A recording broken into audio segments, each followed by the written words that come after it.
I walked into the hotel lobby with a forced smile, my heart heavy. Everything sparkled. The crystal chandeliers, the marble floors reflecting the footsteps of elegantly dressed guests. The air was filled with the scent of fresh roses and champagne, yet I couldn't enjoy any of it. Today was my daughter Lauren's wedding day, but somehow, I felt like I didn't belong here. Stepping through the grand glass doors of the Astoria Grand Hotel, I tried to steady myself. I had spent my entire life raising Lauren, working endless hours at the hospital so she could pursue her dream of becoming a doctor. And today, the little girl I had once held in my arms was marrying the son of one of the wealthiest and most powerful families in the city, the Wellingtons. But the moment I stepped inside, that sense of not belonging became even more overwhelming. "Mom!" I heard my daughter's voice call out from across the lobby. Turning around, I saw Lauren rushing toward me, still dressed in her regular clothes instead of the stunning wedding gown she had spent months choosing. Her eyes were filled with tension, and her forced smile did little to hide her unease. She grabbed my hand tightly, whispering so fast that I had to strain to hear her. "Mom, they changed your seating arrangement." I blinked. "What do you mean?" Lauren squeezed my hand even tighter, her gaze avoiding mine as she looked down at the floor. "You're sitting near the kitchen." I could feel my heart beat slow, but I kept my expression neutral. I had expected something like this. Ever since I first met Margaret Wellington, Lauren's soon-to-be mother-in-law, I knew she saw me as nothing more than an inconvenience, a widowed nurse from a working-class background not prestigious enough to sit among their elite guests. Margaret said, "It's because of the camera setup and lighting," Lauren continued, her voice laced with discomfort. I let out a small, knowing smile, a poor excuse. No one places the mother of the bride near the kitchen for better lighting. This was intentional, a carefully planned humiliation. Before I could respond, a sharp, authoritative voice cut through our conversation. "Lauren, what are you doing down here? The makeup team has been waiting for you." I didn't need to look to know it was Margaret Wellington.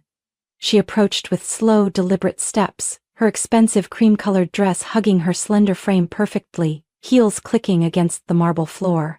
Her neatly styled hair was swept into an elegant bun, and a string of luminous pearls adorned her neck. Her gray-blue eyes scanned over me with thinly veiled disdain. "Ah, you made it," she spoke with a practiced artificial smile. "I assume Lauren has already informed you about the seating arrangement, hasn't she?" I kept my composure, meeting Margaret's gaze directly. "Yes, I know." She tilted her head slightly, the smile never fading, but her voice sharpened. "I'm sure you understand. This wedding has very important guests and we need everything to be absolutely perfect." I knew exactly what she meant. I didn't fit into the perfect picture she was trying to create. I was an unwanted stain among the polished elite, where social status meant everything. Lauren glanced at me, worried, but I simply gave her a small nod. "You should head to the bridal suite, sweetheart," I said softly. "No one wants the bride to be late." Lauren bit her lip, hesitated for a moment, but then turned and walked away. As soon as she disappeared, Margaret stepped closer, lowering her voice but making sure every word hit its mark. "You know, Olivia," she dropped any pretense of politeness, using my first name with pointed familiarity, "we've done everything we can to accommodate Lauren. She was insistent on inviting you, but I trust you understand your place. No one wants an ordinary nurse tarnishing the image of the Wellington family on such an important day." I clenched my fist slightly but kept my voice steady. "I'm not here to embarrass anyone. I just want to witness my daughter's special day." Margaret raised an eyebrow, her cold smile deepening. "Good, then enjoy your meal. With the staff, I'm sure you'll feel more comfortable among people of your kind." I didn't respond. I had been a nurse for nearly 20 years. I had seen people in their weakest, most desperate moments, begging for one more chance at life, whispering their final words to their loved ones. I had fought against death itself, done things that people like Margaret Wellington could never begin to understand. She thought I wasn't worthy? I had met plenty like her before. But today was not the day for a fight. I turned and walked toward the banquet hall. If they thought they could break me, they were wrong. I wouldn't go down that easily. I stepped into the grand ballroom, my heart heavy, but my face calm and composed. The crystal chandeliers sparkled overhead, their light reflecting off the polished marble floor. Guests in expensive gowns and tailored suits raised their delicate champagne flutes, engaged in lively conversations. But no matter how extravagant the setting was, I could feel the weight of something unseen pressing down on me. the silent scorn of the Wellington family. My seat was at the farthest corner of the room near the staff entrance, completely out of sight from the important guests. I sat down on a white silk-covered chair, across from a few hotel staff who were preparing trays of food. They cast me sympathetic glances, but I gave them a small nod, silently reassuring them that I was fine. I had endured enough humiliation for one lifetime. I glanced down at my phone, my fingers tightening around it unconsciously. A part of me told me to stay quiet, to endure this, to let everything pass peacefully for Lauren's sake, but another part reminded me of something more important. I had spent my entire life working tirelessly, saving countless lives, yet here I was, being treated like I didn't even deserve a place at my own daughter's wedding, simply because of where I came from. I took a deep breath and dialed a number. The call was answered almost immediately. Olivia? A familiar voice came through the line. Elliot Carter, CEO of Carter International, the company that owned the Astoria Grand Hotel. A powerful man, yet remarkably humble. I didn't waste time. Elliot, I need a favor. A brief silence, then a quiet chuckle. Tell me what you need. I told Elliot everything. How Margaret Wellington had treated me, how they had deliberately humiliated me in front of the entire guest list, how they had tried to push me to the sidelines on my own daughter's special day. I didn't need to exaggerate or embellish, the truth was bitter enough on its own. I heard Elliot sigh on the other end. I hate people like that. Olivia, what do you want me to do? I looked around the ballroom. The event was still in full swing, guests still laughing and chatting, but I knew that within minutes everything was about to change. I smiled, my voice steady and certain. Elliot, I think it's time they realize they just insulted the wrong person. Just 20 minutes later, the grand doors of the ballroom swung open, and Elliot Carter strode in, his tall, commanding presence filling the space. His sudden arrival sent a chill through the entire room. Conversations halted and heads turned, confusion evident on many faces. Elliot Carter was not the kind of man who attended events like this without a reason. Like a reflex, Margaret Wellington quickly composed herself. She stepped forward, her lips curving into a carefully calculated smile. Elliot, she said with feigned warmth, what a pleasant surprise. I had no idea you'd be attending this event. But Elliot didn't look at Margaret. His eyes were fixed on me. He smiled, then turned to address the entire room, his voice clear and authoritative. Apologies for the interruption, but I'm here to make an important announcement. A hush fell over the ballroom. Every pair of eyes locked onto Elliot. Then, he turned to Margaret, his expression now devoid of any amusement. The Astoria Grand Hotel will no longer be hosting this event. Effective immediately, all of my staff will cease operations. His words landed like a bomb in the center of the ballroom. I watched as servers immediately set down their trays. Chefs emerged from the kitchen, untying their aprons. Receptionists, bartenders, even the hotel manager all stopped working on the spot. Margaret's face drained of color. What? No, this isn't possible. Elliot turned his gaze on her, his voice calm but firm, carrying an unmistakable weight of authority. You really think I would continue to host an event where one of my most esteemed guests was openly humiliated on her own daughter's wedding day? The ballroom was deathly silent. A few guests began whispering amongst themselves, confused glances, skeptical stares, all directed at Margaret Wellington. Margaret stammered, her composure slipping. What are you talking about? Who was humiliated? Elliot turned back to me, his eyes filled with genuine respect. Olivia Warren is not just a nurse. His voice carried through the room. She has saved thousands of lives throughout her career, led some of the largest public health initiatives in this state. And more importantly, he turned back to Margaret, locking eyes with her. She is a senior board member of the Carter Medical Foundation, the very organization that has funded millions of dollars in grants to hospitals, including the one your family operates. This time, the entire room fell into a stunned silence.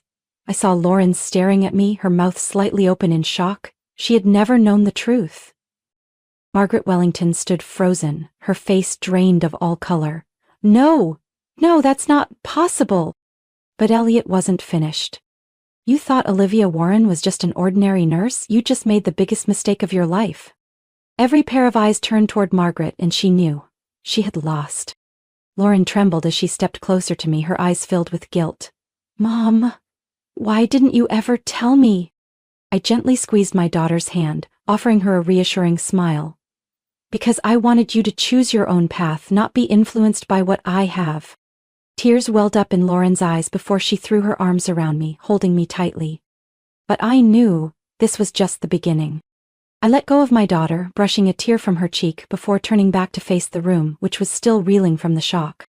Margaret Wellington stood motionless, her once sharp, condescending gaze now replaced with sheer panic and regret. The very guests who had once admired her were now whispering among themselves, exchanging skeptical glances. I took a step forward, my voice calm but unwavering as it echoed through the silent ballroom. I didn't come here to ruin my daughter's wedding, but if anyone thought they could demean me and get away with it, they were mistaken. I turned my gaze toward Elliot Carter, who still stood beside me, his expression firm and unwavering. Elliot, I truly appreciate your help, but I don't want today to be a disaster for Lauren. This wedding will go on, but there will be some changes. Elliot smiled slightly and nodded, fully trusting my decision. I then turned toward the event coordinator, a middle-aged woman standing in the corner, looking utterly lost in the chaos. Start over. I will personally oversee everything, and first, let's rearrange the seating. A few murmurs rippled through the crowd, but no one dared to object. I glanced toward the table where I had originally been placed near the kitchen. Margaret Wellington now stood beside it, looking like a stranger in the very space she once controlled. I met her eyes and let a small, knowing smile play at the corner of my lips. I think this spot suits you perfectly, Margaret. She opened her mouth to protest but quickly shut it when she noticed every pair of eyes in the room now focused on her.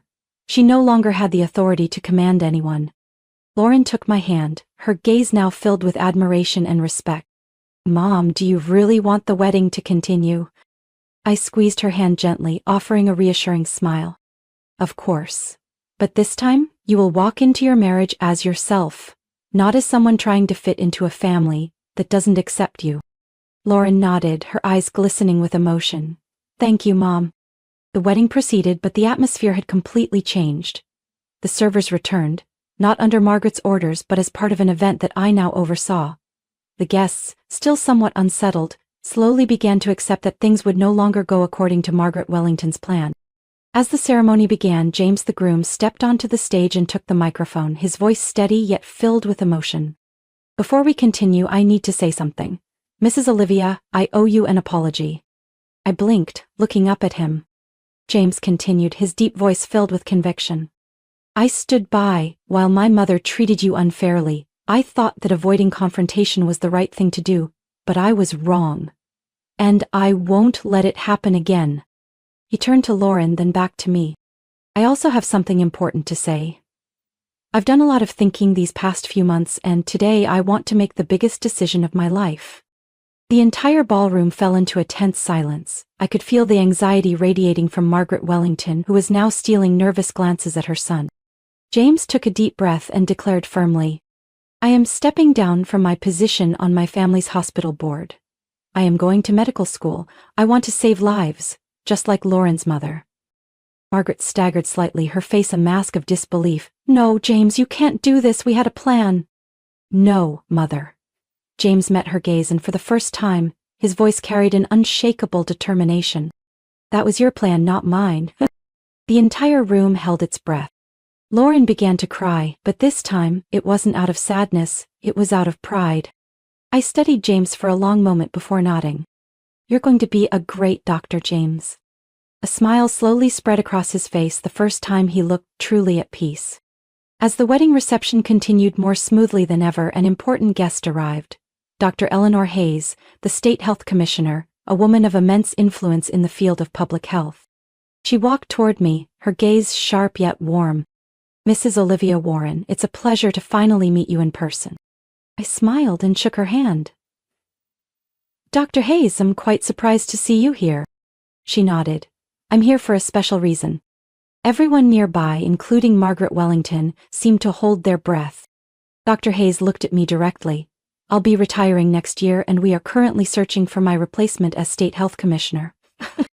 I blinked. A murmur spread across the ballroom. She continued, her voice steady and firm.